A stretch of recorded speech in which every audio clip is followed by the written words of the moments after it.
Simple guide for Obstructer. There's only two things you have to physically look out for, right? There's a little eye. There's only two things you have to physically look for. And that is, first and foremost, the cube. He is going to cube somebody. He's going to put them in a box. They won't be able to do anything. You leave them in the box, they die. And more importantly, the longer you leave them in the box, the faster and quicker and more frenzy he's going to build up. Now, the reason that this is a problem and the box is so imperative is because you can only realistically last 2 to 3 frenzies before you completely lose, which I'll talk about more later. So, this box, super important that this is destroyed.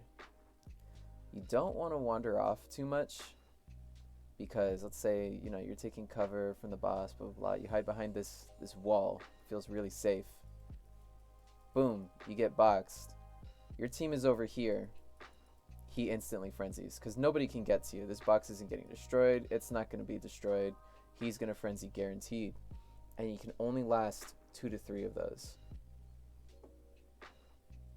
Now, the reason you can only last 2 to 3 of these is because every time he frenzies, he opens another portal when he frenzies.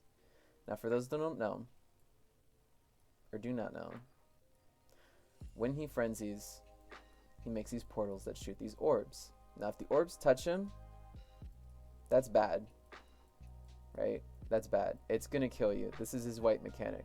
If enough orbs touch him, you die. And I haven't really seen an indicator for how many orbs exactly that it is, but basically you would just want to have 0. Just don't let any of them touch him. Just save yourself the trouble.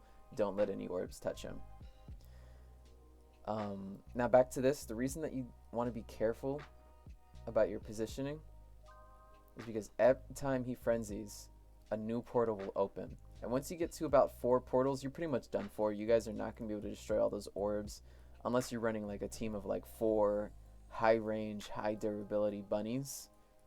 Then you're good, but the odds of that actually happening, not high. Although, yeah, that is something you could do. So, alright, let's see. Is that everything? Oh. Yeah. One more thing.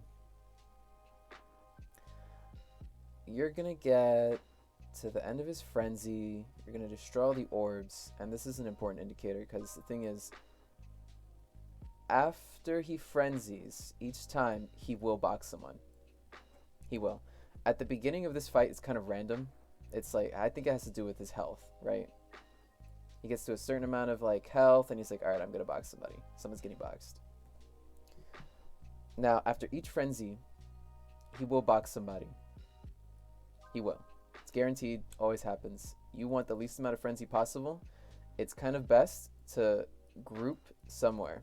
Group towards the middle, group loosely somewhere else. Not too tightly because he spreads those poison pools. But you want to group so that somebody gets boxed and you can destroy it immediately. Because if you don't, that frenzy's going up. Boom. You're losing damage. And that's everything. Yeah.